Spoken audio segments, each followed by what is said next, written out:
Alright boys and girls, I hope you're having a lovely day, okay? Today lads, I want to talk about the games that I've been playing in the month of February, okay? I've had a time to play a fair amount of games, maybe not as many games as I would normally play. A lot of times I can play like tons and tons of games. This month, I haven't had time to play as much as I would like, but I was still able to play some really good games this month, okay? And I really want to highlight some of those today. Before we get into it though lads, I got a couple of things to say. First of all, I want to know in the comments what games you've been playing this month. I would love to hear what you guys have been playing. And the other thing I want to talk about here lads is that I've got a handful of games here that I just want to quickly mention that I'm not going to be going into in like too much detail, but I'll just very quickly talk about them, okay? So we'll start off with The Force Unleashed 2. I obviously played this game in February, boys, but I did like a full-on dedicated video on this game, okay? So if you're interested in my thoughts with The Force Unleashed 2, then check out that video. I've also been playing some Tony Hawk's games this month, lads. I'm going to be doing like a massive Tony Hawk's video coming up soon, okay? So I played for a couple of them here. So we've got American Skateland, which I actually think is like a really good game, like super underrated here. We've got Pro Skater 5 here, boys, which I don't even want to talk about it, to be honest. Get the fuck out of my sight before I demolish you. And then we've got Downhill Jam, which is actually pretty good. I actually don't mind this game one bit, but I will go into those games in a lot more detail in that video, but that'll probably come out in March at some point. And then we've got two more games here, lads, that again, I don't want to go into crazy detail, okay, but these are two games that I talked about in last month's games I played episode, and I just wanted to do a quick update on them. So first of all, boys, we've got 13 here on the PS2. I obviously talked about this game in the games I played in January video. I was able to finish this game off, though. I played through most of it already, but I was able to finish it off. I did enjoy this game, lads, but I do feel like it's a little bit overrated, to be honest. Like, I only hear, like, amazing things about this game, but it's not a perfect game by any means. The biggest problem I have with it is just there's so many, like, stealth missions in this game, and if you get caught, you just instantly fail the mission, and there's tons of them. Like, half the game is probably, like, dedicated to all of that. It did get, like, really annoying, especially towards the end of the game, where I was just constantly failing the mission from getting caught, and I'm just not that good at stealth games. So I did enjoy it, lads. The art style and everything is like really cool, but yeah, it was a little bit frustrating at times. And the other one I wanted to highlight here, boys, okay, is Persona 5, okay? This is a big one here, and I'll be honest, haven't played a lick of it. I have not played any of this in the month of February. It's a game that I have played before, but I wanted to play through it again. I was just in the mood for it, but I didn't play any of this game in February, and the main reason I didn't is I just did not have time for it. And for those that don't know, my parents and my younger brother have moved house. They've like moved like 5 minutes away from me, which is really awesome. But basically, they had like sold their house, okay, and they planned to move into another house, but they hadn't quite got it yet. They had to wait like a month to move in. So I had my dad and my younger brother staying at my house for like a month, and it just meant that I didn't have a lot of time to be sitting down playing Persona 5 for hours and hours and hours, because I was spending a lot of time with my family. Persona 5 was like the perfect game, like where you've just got time by yourself, you know, and I just didn't have a lot of that this month, okay? So I decided that I'm not going to play it this month, and I will probably play it in March, but I'm not too sure, okay? I might have to come back to this one a little bit later on. But anyway, boys, enough about that, okay? I want to jump straight into the games that we have played in, this month, okay? I've got 6 games here that I played, and they're all really good games, so I want to dive into it. So we're going to start things off then, boys, with an interesting title, okay? And that is going to be Resident Evil Revelations for the 3DS. So like I was saying before, boys, with like my dad and my younger brother staying at my house, it did mean that I didn't have a lot of time to just be sitting there playing games like I normally would. I was hanging out as much as I could with my dad and my brother and stuff, and my mum, obviously. So yeah, I was doing a lot of gaming on the go. I decided that I was going to play a lot of my 3DS this month, okay? Because it's just got that pick up and play, you know, you can put it in your pocket, pop it out, and just start playing it. It's kind of perfect for that. So I decided that I was going to play Resident Evil Revelations, and I've had this game for ages and just never got around to playing it. I actually got this game with my 3DS when I got it years ago. I bought this game and Mario Brothers 2, I think, and I played Mario Brothers 2, but never got around to playing this. So yeah, my thoughts on this game, lads, how do I feel about it? I'd say it's pretty good, but also, like, not the craziest, like, most amazing Resident Evil game, but also, like, I wasn't really expecting it to be that. So, like, for me personally, the pinnacle of Resident Evil is Resident Evil 4, okay, and I think that is for, like, a lot of people. Resident Evil 4 is literal perfection. The original is perfect, the remake is perfect. I just adore Resident Evil 4, okay, and if I'm gonna, like, talk about other Resident Evil games, it's hard not to compare them to Resident Evil 4, and obviously Resident Evil Revelations is not on the level of Resident Evil 4. It is nowhere near as good. This is brilliant. But I like this. There's a lot of action in this one, you know. You'll be spending a lot of time just shooting the zombies, or it's not even zombies in this game. You fight like weird monster things. I don't know what they are. It's a very action style Resident Evil, you know. They were going in that direction at that time with like Resident Evil 5 and 6 and stuff. So yeah, it's very action, but also it does have a little tinge of like survival horror in terms of like the atmosphere of it. It definitely does try to be a little bit scary, but it definitely is not scary, okay? This game is not scary in the slightest. But nonetheless, boys, I did still enjoy this one, okay? It was still a good time. I do feel like they did dumb down some of the mechanics in this one, maybe a little bit too much. Like, there's not really any inventory management in this one like there is in the other Resident Evil games. Also, I don't like the fact that, like, there's no, like, healing sort of mixing going on here. You literally just have green herbs, okay? You can't, like, mix green and red herbs, for example, and make cool, you know, healing things. You literally just have green herbs and that's it. So they did dumb down the Resident Evil formula just a little bit too much for my liking, okay? That's, like, one of the criticisms I would say about it. And I honestly would have just preferred it to go a little bit more on the survival horror, just a little bit less action. But nonetheless, boys, again, I did enjoy this one, okay? It's a good 3DS game if you have a 3DS. It's not perfect by any means, okay? And it's not my favorite Resident Evil at all, but it is a decent time, okay? And it's a good little portable experience. And also, I forgot to mention the graphics. This game looks really good on a 3DS. Like, it's an amazing looking game. Okay then, boys, speaking of 3DS, we got another 3DS game here. Like I was saying, I did spend a lot of time with my 3DS this month, okay?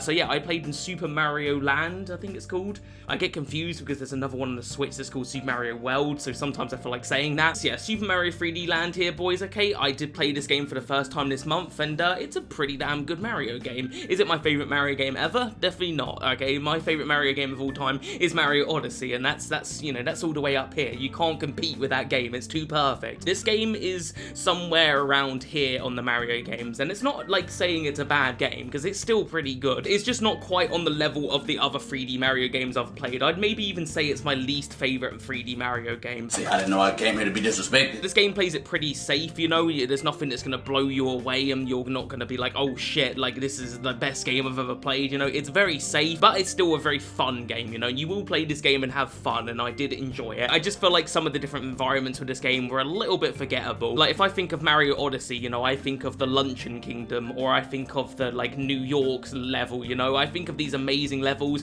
When I think of this game, I genuinely can't think of a single level in the game, you know, because all the different environments are pretty forgettable. And if it sounds like I'm being really negative with this game, lads, I do like the game. I do think it's a very good game, but I just compare it to, like, other Mario games, like Mario Odyssey, and like Mario Sunshine, and Galaxy, and all of these incredible ones. It's just not on that level, you know? But honestly, lads, I still enjoyed the game, okay? It's a fun Mario game. If you've got a 3DS, I would recommend it, but yeah, there's just nothing that crazy about it. It's just a very fun but safe Mario game, so enjoyable but slightly forgettable. Okay then, boys, the next game I want to talk about today is going to be Neon White for the PS5. So I'm not gonna lie to you guys, I kind of bought this game a little bit impulsively. I recently visited a game, and I never go to game because it's usually just kind of shit.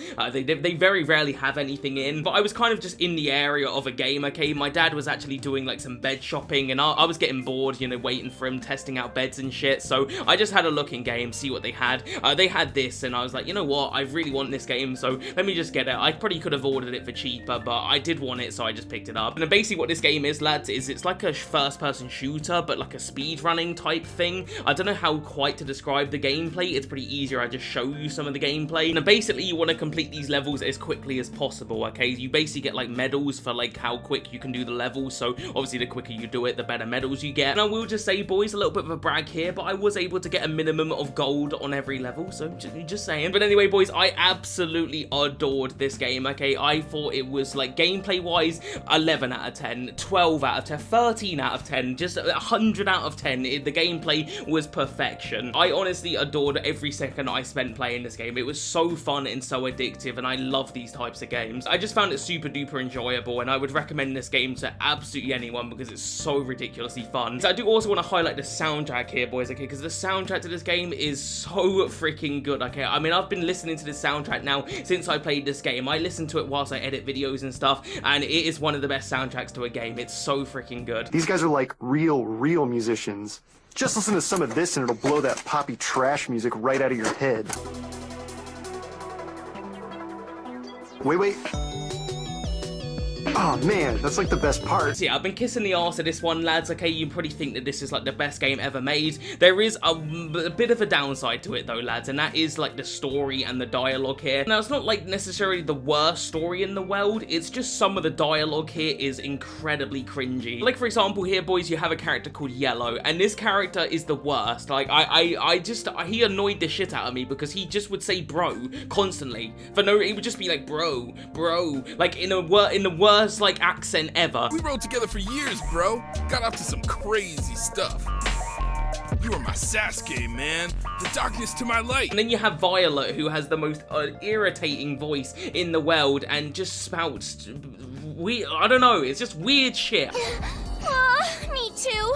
You're so lucky you don't have big boobs, White. They get it the worst. How you doing? Here's the gun. What? Here's the doctor's note. Just fucking do it. It's time. Fuck? You gonna put this on No, me? you gotta fucking kill me. And it's not always like that. Like, some of the dialogue in this game is completely fine, and some of the story moments in this game are fine. I didn't love the story, but yeah, for the most part, it's okay. But just every now and again, it just gets ridiculously shit and cringe, and I just, yeah, I wasn't really a massive fan of the story and the dialogue here. It wasn't really for me. With that said, though, lads, I still recommend the game 100% because the gameplay is so good, man. Like, this story could have been 100 times worse. I'd still recommend it because of how good the gameplay is. Okay then, lads, the next one I want to talk about here is going to be Max Payne 3. Now, I have played this game before. I played this game years and years and years ago, but it'd been so long since I'd done that I wanted to revisit it. This might be a little bit controversial here, lads, but I actually think this is my favorite Max Payne game, and I do like Max Payne 1 and Max Payne 2 a lot, but Max Payne 3 is so good. I genuinely can't think of a single thing in this game that I dislike. In my opinion, it's pretty much perfect, okay? I feel like the dialogue in this game is incredible. I love the one-liners that Max has throughout the game. Like, we were speaking about the cringe dialogue of Neon White and how bad the dialogue is in that game sometimes, and then you have Max Payne 3, where almost every word of spoken dialogue is just, it's incredible. Like, some of the dialogue in this game is so good. I wouldn't know right from wrong if one of them was helping the poor and the other was banging my sister. I had a hole in my second favorite drinking arm, and the only way we were likely to get Fabiana back now was in installments. I didn't know what the hell I was gonna find up there, but I sensed it wasn't going to be a stripper bursting out of a cake. Then you've got the gameplay here, boys, that is just so fun. This is one of the most enjoyable shooters ever. Like, the game is like a mixture of like over-the-top action, but it also has that element of realism in this game, you know? You can die like super quick in this game. Like, you'll get shot maybe like 2 times, 3 times, and you'll be dead like instantly. You're like, oh shit, that was quick. Thankfully, the load times are really good in this game, because I did die quite a lot in this game. I would die very quickly and very often, but I just love that mixture of realism, but also like that over-the-top action, you know? It's not completely arcadey and ridiculous. It does have an element of realism to it, but just the right amount, you know? It wasn't too restrictive, but it also wasn't too like realistic, you know? It did let you play around and jump out in midair and shoot people in the head in craziness, and yeah, it's just a really amazing over-the-top fun shooting game. And if I'm going to talk about this game, lads, I feel like I have to mention that office level, okay? And if you played the game, you know exactly what I'm talking about, but there's like an office level, and the destruction in that level is orgasmic, okay? It's just the most fun level ever. See, I absolutely adored this game, lads, okay? I had an amazing time with it, and I'm so glad that I decided to replay it. If I had even one criticism with the game, and there is only one criticism I can think of, there's no Molotovs or grenades in this game, okay? Which is a little bit of a letdown, because you do get those in the older ones. It's just guns in this one, so no grenades, unfortunately. My disappointment is immeasurable, and my day is ruined. But other than that, boys, absolutely incredible game. Great story, great characters, great dialogue, and yeah, just absolutely incredible. You have to play it if you haven't. Okay then, boys, we've only got 2 games left here, okay? And the first of those 2 is going to be 999 for the Nintendo DS. Like I was saying, I had a massive like DS kick because, you know, I was playing a lot of portable stuff. But basically what this game is like you have 9 characters that have all been put on this like boat. They've been like kidnapped. And unfortunately for the characters, the boat they're on is sinking. They have 9 hours to get off the boat. And they need to go through these 9 doors in order to escape. So yeah, there's a lot of 9 going on in this game. So yeah, I was really excited to play this one, lads. I've had it in my collection for a little while, and I was always intrigued by it. It always seemed like a game that I would be really into, and I do really enjoy my visual novels. I've been getting into a lot of visual novels lately. I obviously played Danganronpa a couple of years ago for the first time. I played Valhalla, which I absolutely adored. I love the Phoenix Wright games, okay? So I really like my visual novels, so I was really hyped to play this one, and I'm a little bit, I don't know, I wouldn't say disappointed, but I'm also, I don't know, a little bit underwhelmed by this game, but I don't know how to quite explain it. It's probably better I just sort of go through my experience with the game, lads. That'll probably explain it better. So basically, I'm playing this game, and I'm loving it, okay? I'm enjoying the story, I'm enjoying the puzzles in there. I'm just really having a good time with the game, like really like invested in the whole thing. And then basically, as I'm playing it, I die. I get stabbed in the back, and I'm like, oh, well, I didn't expect that. Then basically, you have to like replay the game, but you have to make different choices in order to avoid that happening. And yeah, I just kind of was like, I couldn't be bothered to play it after that. I don't want to play anymore. I just didn't really really want to have to like redo all the puzzles that I'd done and stuff, and yeah, I just didn't really get back to it after that. I kind of just put it back on the shelf, and I do want to like go back and play it and obviously make different choices and get the good ending, but yeah, my momentum was just completely killed with this game after I got that bad ending and found out that you had to like redo everything. So yeah, I was only able to get the bad ending with this one, okay? I have full intentions of going through it and getting the good ending. I don't know when that's gonna happen, but yeah, I just was I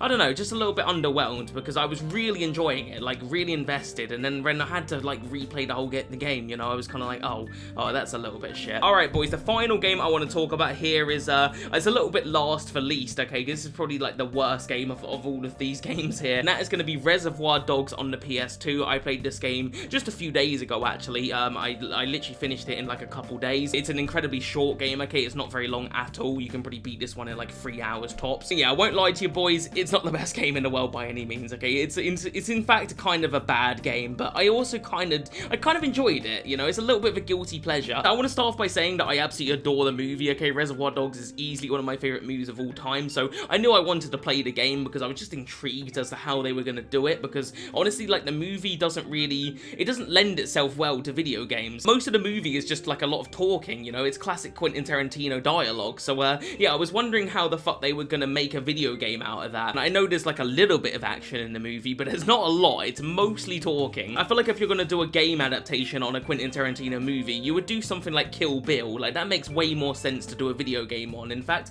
why have they not done that yet? I would love a Kill Bill game. That would be absolutely 10 out of 10. So yeah, I was intrigued as to how they were going to pull this one off, lads, how they were going to make a full game out of that movie, and they kind of just took like parts of the movie and then just made them into shooting galleries, even though that's not what happens in the movie. They like really exaggerate the shooting in this game. Like, in the movie, there's obviously a few shootouts that happen, but in this game, you'll just kill hundreds of policemen, you know, and security guards and shit, and it's like, yeah, it's very video gamey. In the movie, there's a few moments where, you know, there's driving going on, not a lot of driving, to be honest, and in this game, there's like full-on police chases that go on for like 10 minutes. It's like they really exaggerate it. So yeah, even though it wasn't like the most faithful adaptation of the Reservoir Dogs movie, not that I was expecting it to be, I still kind of had fun with it, you know? It was kind of just a fun shooting game with cool driving in it. It's very clunky, and it's not like the best action shooting game ever.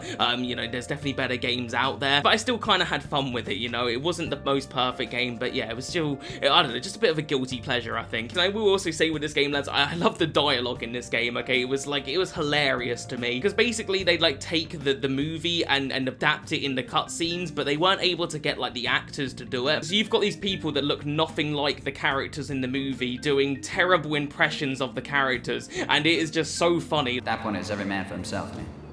As far as Mr. Blonde and Mr. Blue are concerned, I ain't got the foggiest, because once I got out, I never looked back.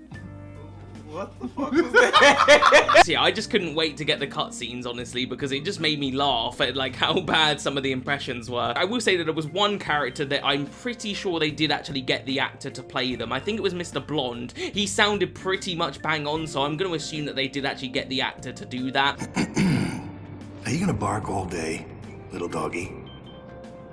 Or are you gonna bite? If not, then it was an absolutely 10 out of 10 impression. That was like the only impression that was good, if it was an impression, but I'm pretty sure it wasn't. All the rest of them, though, sounded nothing like the characters, especially Steve Buscemi. That guy, whoever voiced him, it was just funny. Like, it sounded nothing like him. So yeah, overall, boys, not a great game, not a perfect game by any means, but I still had fun with it, and at the end of the day, that's all that really matters. Alright, now boys, that is the 6 games that I was able to play this month, okay? Obviously excluding stuff that I'm going to be doing videos for. I had fun with all of these games here. They were all fantastic, but for me, the top picks have got to be Max Payne 3 and Neon White. These games were just, I mean, the Neon White's gameplay, Max Payne 3's gameplay, it's incredible, and then of course, Max Payne 3 had incredible story and dialogue and stuff. So yeah, really good games overall, especially those two. So again, boys, let me know in the comments what the games you've been playing this month. I really want to hear what you guys have been playing lately, and if you've got any recommendations for me to play, then let me know about that as well. Other than that, though, boys, subscribe here if you're new, and I'll see you guys in the next one, alright? Peace.